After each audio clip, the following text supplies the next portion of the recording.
કોઈને બોલવા ન દે એવું દાબ દબાણ અને દંડાનું શાસન હોવા છતાંય આ ગોપાલ ઇટાલિયો આટલું બધું બોલી શેનો જાય છે અમારી સામે? અને એ વાત ભાજપને ખટકે છે. પણ મેં નક્કી કર્યું છે કે હું ગામડાનો છોકરો છું, ગામડામાં જન્મેલો, ગામડામાં ઉછરેલો, ખેતરોમાં રમેલો, માટીમાંથી આવતો માણસ છું. હું કોઈ આવા સત્તામાં બેઠેલા લોકોથી ડરી જાવ, ફાટી પડું એવો માણસ નથી. એની પાસે જે સત્તા હોય એનો ઉપયોગ કરી લે. હું જોઉં છું કે તમારી સત્તામાં તાકાત છે કે અમારી માટીમાં તાકાત છે, હું જોઈ લઈશ. મિત્રો, અમે લડાઈ લડીએ છીએ અને એટલે આજ તમારી સામે હું વિનંતી કરવા માટે આવ્યો છું કે તમને એમ લાગે કે આ જે કાંઈ 8-10 યુવાનો ગુજરાતમાં સંઘર્ષ કરી રહ્યા છે, ગોપાલભાઈ ઇટાલિયા, ઈશુદાનભાઈ ગઢવી, પ્રવીણભાઈ રામ, ચૈતરભાઈ વસાવા, રાજુભાઈ કરપડા, યુવરાજસિંહ જાડેજા, મનોજભાઈ સોરઠિયા, હેમંતભાઈ ખવા, જે કાંઈ યુવાનો ગુજરાતની અંદર લડાઈ લડી રહ્યા છે એ સાચા માણસો છે, સાચા રસ્તા ઉપર છે, નિસ્વાર્થ ભાવે લડે છે, નીડર છે, બાહોશ છે, ભણેલા ગણેલા અને ટેલેન્ટેડ છે. હું તમારા બધાનું મન કહેતું હોય તો હું તમને બધાને વિનંતી, ભાઈ કેમ આમ થાય છે? માઇક કપાય છે?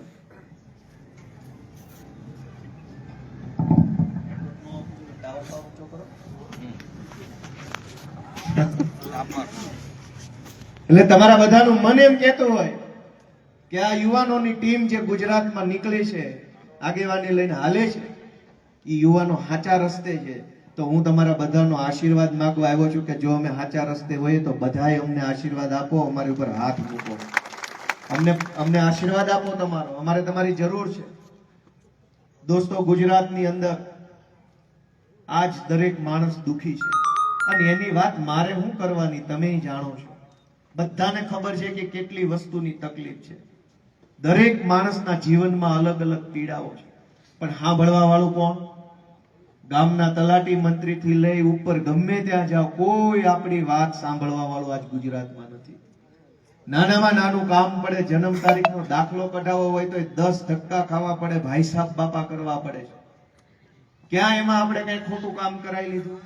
ભારત દેશમાં ભગવાને એક બાળક મોકલ્યું તો એનું નામ રાખીને એનો દાખલો કઢાવો, એવી સામાન્ય વસ્તુની અંદર એ પૈસા માંગવામાં આવે છે. મારી વાત સાચી છે કે ખોટી?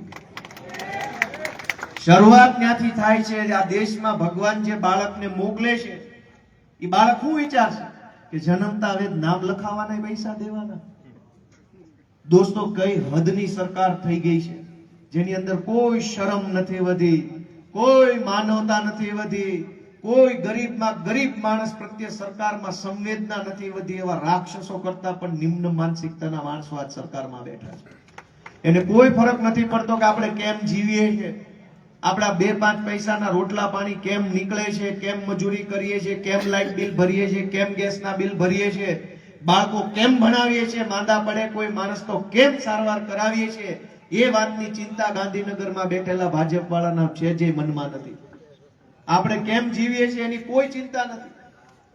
ગોપાલ ઇટાલિયાની અહીંયા સભા હોય તો 50 ભાજપ વાળા ફોન કરશે કે ત્યાં ન જાતા, નામ નહીં કરતા, તેમ નહીં કરતા. પણ ઘરમાં કોઈક માંદું હોય, દવાખાનું મોટું આવે, સરકારી દવાખાનામાં ડોક્ટર ન હોય, તેથી એકેય ભાજપ વાળો ફોન નહીં કરે કે હાલો હું લઈ જાઉં તમારા બાપાને દવાખાને. આ વિસાવદરની ચૂંટણી હું યાદ કરાવું, આખા ગુજરાતના ભાજપના નેતા ન્યા હતા. મુખ્યમંત્રી ન્યા, ગૃહમંત્રી ન્યા, કૃષિ મંત્રી ન્યા, વાહન વ્યવહાર મંત્રી ન્યા, પાણી પુરવઠા મંત્રી ન્યા, આખા ગુજરાતના તમામ મંત્રીઓ ન્યા પ્રચાર કરતા હતા. પ્રદેશ પ્રમુખ ન્યા, આખા સૌરાષ્ટ્રના તમામ જિલ્લાના જિલ્લા અધ્યક્ષ ભાજપના ન્યા, તમામ તાલુકાના તાલુકા પ્રમુખ ન્યા, તમામ તાલુકાની એપીએમસી ના ચેરમેનો વિસાવદરમાં, જિલ્લાની એપીએમસી ના ચેરમેનો ત્યાં, તાલુકા અને જિલ્લા એપીએમસી ના ડિરેક્ટરો ત્યાં, તાલુકા પંચાયતના પ્રમુખ ત્યાં, કાઠિયાવાડની તમામ જિલ્લા પંચાયતના પ્રમુખ અને વિવિધ શાખાના ચેરમેનો ત્યાં, તાલુકા અને જિલ્લા ખરીદ વેચાણ સંઘના ચેરમેન અને ડિરેક્ટરો ત્યાં, તાલુકા અને જિલ્લા દૂધ ઉત્પાદક સહકારી મંડળીના ચેરમેનો, ડેરીના ચેરમેન પ્રમુખ બધા ન્યા. આખા ગુજરાતમાં જેટલા નેતા હતા ભાજપના એ બધા વિસાવદરમાં. પણ વિસાવદર વાળા એવો હાવડો મારી દીધો કે આ 2 મહિનાથી એકેય ભાજપ વાળો દાંત નથી કાઢી શકતો. કાન બેહી ગઈ છે, કાન. એક કેયના મોઢા ઉપર નૂર નથી, એક કેયના મોઢા ઉપર ચમક નથી વધી. હા, હું તમને એમ કહેતો કે તમામ ન્યાય આવ્યા. હું તો રાજકારણમાં નવો આવ્યો છું. મારી તો ઉંમરે નાની છે. હું અત્યારે 36 વર્ષનો, હવે ચાલુ થયો મારું 36મું વર્ષ. હું તો હાવ નાની ઉંમરનો માણસ છું. મારા ખાનદાનમાં કોઈ ગામ પંચાયતનો સભ્ય નથી બન્યો. અમને રાજકારણ બતાવે કોણ? આપણી જેવા નાના માણસોને રાજકારણ બતાવે કોણ? આપણને તો કોઈ રસ્તો ન બતાવે કે આ રાજકારણના રસ્તે કેમ જવાય, કેમ આગળ વધાય, કેમ નેતા બનાય. એવી હાલત ગુજરાતમાં છે. એમાંય હું નાનામાં નાનો માણસ, સરકારી નોકરી કરતો તો, પોલીસમાં કોન્સ્ટેબલ હતો. હું તો અમદાવાદમાં ઓહો વિસલ વગાડીને નાનું મોટું કરી ખાતો હતો. અને એમાં થયું એવું કે હું જયારે અમદાવાદ સિટી પોલીસમાં હતો, અવારનવાર આ કેમ અમારા જમાદાર ભાઈઓ બંદોબસ્તમાં આવ્યા છે, અરખે પડખે ઉભા છે, એમ અમે ક્યાંક બંદોબસ્તમાં પોલીસ તરીકે જાતા ના ટાઈટ ઉભા રહેતા, કેમ કે ભાજપના માણસો આવે. ઘણા નેતાને મેં પોલીસની નોકરી દરમિયાન પડખેથી જોયા, હાવ નજીકથી જોયા, 2 વાર જોયા, 5 વાર જોયા, 10 વાર જોયા. પછી મને એમ થયું આની કરતા તો હું ઘણો ભણેલો ને હોશિયાર માણસ, હાવ અકલમઠી આઈટમ છે કે મને અંદરથી પ્રેરણા થવા માંડી. હાવ આવી આઈટમ જો મંત્રી બની જતી હોય, હું તો કેટલો હોશિયાર માણસ છું. જમાદાર થઈને આમ ટાઈટ ઉભા રહીને પડકેથી હાવ અકલમઠો નીકળે, ખબર તો પડી જાય ને આમાં કાંઈ છે નહીં. કેટલાયને મેં બંદોબસ્તમાં પડખેથી જોયા, વયા જાતા, ઘડીક આમ જાય ને ઘડીક આમ જાય ને આપણે ટાઈટ ઉભા હોય. મેં કીધું ભાઈ મેલો નોકરી પડતી, આ રસ્તો પકડો, આમાં સારું થાય. અને આજ અમે સંઘર્ષના રસ્તે અહીંયા પહોંચ્યા. પણ હું જયારે સંઘર્ષના રસ્તે વિસાવદરમાં હતો, આ બધા મારી સામે આવ્યા, કરોડો રૂપિયા વેચાણ. મારે ઈ કહેવા જવું છે કે એક ગરીબ બેન દીકરીને વિધવા સહાય લેવી હોય સરકારમાંથી, આ કાગળ લાવો, ઓલું કાગળ લાવો, આ ફોર્મ ભરો, ફોટો નથી, અંગૂઠો નથી, સોગંદનામું નથી, આયા સહી નથી, બાપાના મરણનો દાખલો નથી, હસબન્ડ ગુજરી ગયા એનું 500 તો પ્રશ્ન કરે 1200 રૂપિયા માટે. ઈ જ ભાજપની ટોળકી ચૂંટણી આવે તો 5-5 હજાર રોકડા આપી જાય, કોઈ સોગંદનામા નથી કરવા પડતા. તો પૈસા જ પૈસા છે. ચૂંટણી આવશે તો પૈસા, ઘરે ઘરે જઈને દઈ આવે.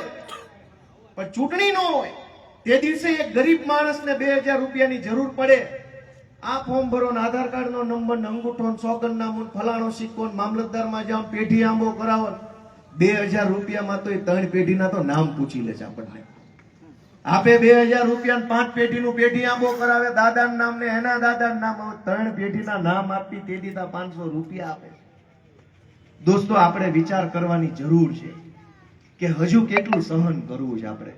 આપણે કેટલું સહન કરીને અહીંયા બેઠા છીએ, અને હું કામ આટલું સહન કરીએ છીએ. આમ તો આપણે કદાચ ક્યારેક ઘણીવાર એવું બને કે હગા ભાઈને ભાઈઓ ભાગની જમીનમાં 1 વીઘો જમીન વધારે વહી જાય તો કોઈ સહન ન કરે, તરત મામલતદારમાં અરજી આપે કે આને 1 વીઘો વધુ છે, ભાગમાં વધુ ગઈ છે.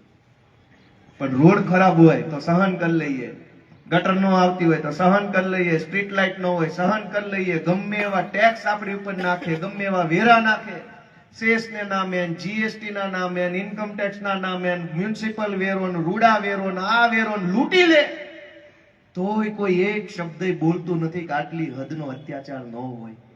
મિત્રો, અમે આગેવાની લીધી છે કે ગુજરાતની જનતા વતી અમે બોલશું, પણ અમે જે બોલીએ છીએ તમારો આત્મા એમ કે સાચું બોલે છે તો અમને આશીર્વાદ આપતા રહેજો, એવી અમારી લાગણી તમારા સમક્ષ છે. નાનામાં નાના માણસના વાત લઈને અમે નીકળ્યા છે. અમારી પાસે કોઈ મોટી મોટી વાત તમે ક્યારેય નહીં સાંભળો. અમારી વાત નાના માણસને લગતી હશે અને નાની વાત હશે, કેમ કે અમે આવીએ છીએ નાના ઘરમાંથી, એટલે નાના માણસની વેદના અમને સમજાય છે. જે લોકો રાજકારણમાં વર્ષોથી છે એના તો ખિસ્સા, પેટ ને ગોડાઉન ત્રણેય વસ્તુ ભરાઈ ગયું છે. એ થોડા સમજે કે આપણને કેટલી તકલીફ પડે છે. અનેક લોકો પાસે આજ રહેવાના ઘર નથી ગુજરાત આખામાં. મજબૂરીવશ તમને હું 4-5 દાખલા આપું કે ગુજરાતભરમાં અનેક લોકો એવા છે જેની પાસે રહેવા માટે પોતાનું ઘર કે મકાન નથી.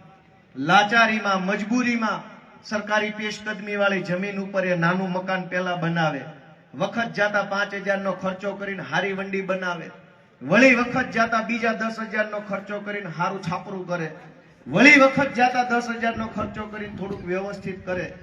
15-20 વર્ષ સુધી પેશકદમી વાળી જમીનમાં ઈ મકાન હારું બનાવી રે, પછી ઓલો ભાજપનો માણસ આવે કે તારું પેશકદમી છે ને તારું પાડી દઈશ ને નોટિસ અપાવું, તલાટીની notice, DDO notice, DDO notice. ગરીબ માણસના રહેવાના ઘરનું છાપરું ન હોય તો સરકારને એટલી શરમ કે દયા નથી કે આને 100 વારીઓ પ્લોટ પહેલા આપી દો એટલે વટથી રહેતો થાય. પણ એક નાના માણસનું ઝૂંપડું પાડી દેવા માટે આખી સરકાર નવરી બેઠી છે, પણ ગરીબને પ્લોટ આપવા માટે કોઈ નથી આ સરકારમાં. અમે અનેક રજૂઆત કરી મુખ્યમંત્રી, કાગળિયા લઈને આપ્યા જ કરું છું, પણ હવે એ કે છે ને મીંઢા થઈ ગયા છે બધા સરકારમાં બેઠેલા માણસો. એને બધી ખબર છે કે જનતાનો આત્મા નહીં જાગે ને ત્યાં સુધી કાંઈ ફરક નહીં પડે.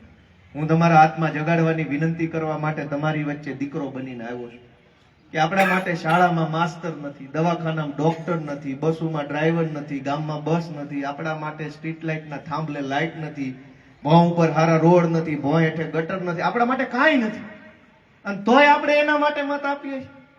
આ તો વિચારવા જેવી વાત છે ભાઈ બધાએ કે ક્યારે આપણે જાગશું, દુનિયા ક્યાં પહોંચી. ભાજપની સરકાર એમ વાત કરે છે કે દેશને વિશ્વ ગુરુ બનાવી દો. વિશ્વગુરુ આપણો દેશ બને તો એનાથી મોટી ગર્વની વાત શું હોય? એમાં તો મને ગર્વ થાય, પણ ગામની નિહાળમાં માસ્તર ન હોય તોય ગુરુ બની જાય. સરકારી શાળામાં માસ્તરો નથી, દવાખાનામાં ડોક્ટરો નથી, ક્યાંય કોઈ વ્યવસ્થા નથી, અને છતાંય વિશ્વગુરુ કેવી રીતે બનશે? દુનિયાના દેશો ક્યાં પહોંચ્યા, અને આપણે જો હજુ રોડ બનાવવાના આંદોલનો કરવા પડે છે. દુનિયાના દેશોમાં ક્યાંય આપણે બધા ઇન્ટરનેટથી જોડાણેલા માણસો છે. તમે ક્યાંય જોયું કે અમેરિકામાં, કેનેડામાં, ઓસ્ટ્રેલિયામાં રોડ બનાવો, મુર્દાબાદ મુર્દાબાદ કરવું પડે? આઝાદીના 75 વર્ષે હજુ તો આપણે રોડ ઉપર અટક્યા છીએ. આકાશ ઉપર તો કેદી પહોંચશું આપણે, ચંદ્ર ઉપર ને મંગળ ઉપર? મારી તમને બધાને વિનંતી છે કે બધાએ પોતાનો આત્મા જગાડે. ઘણો સમય વહી ચૂક્યો છે, ઘણો સમય નીકળી ગયો છે, હવે જાજો સમય બગાડાય એવી હવે સમય નથી આપણી પાસે. અમે તો બધા આમ આદમી પાર્ટીના આગેવાન તરીકે સમાજનું કામ કરીએ છીએ. ક્યાંક અમારી ભૂલે થતી છે, ક્યાંક અમારો અનુભવ ઓછો પડતો હશે, પણ તમે આશીર્વાદ આપશો, તમે હાથ પકડશો, તમે શીખવાડશો, તમે અમારું ઘડતર કરશો તો આપણે બધા ભેગા મળીને ગુજરાતની જનતાનું ઘણું સારું કામ કરી શકીશું દોસ્તો. અને મારે તમને એ માહિતી આપવી છે કે જનતામાં બહુ બધી તાકાત છે, પણ ભાજપ વાળાએ જનતાને પોતાની તાકાત ભૂલવાડી દીધી છે. હજારો લોકો એમ માને છે કે મારાથી શું થાય, મારાથી કાંઈ ન થાય.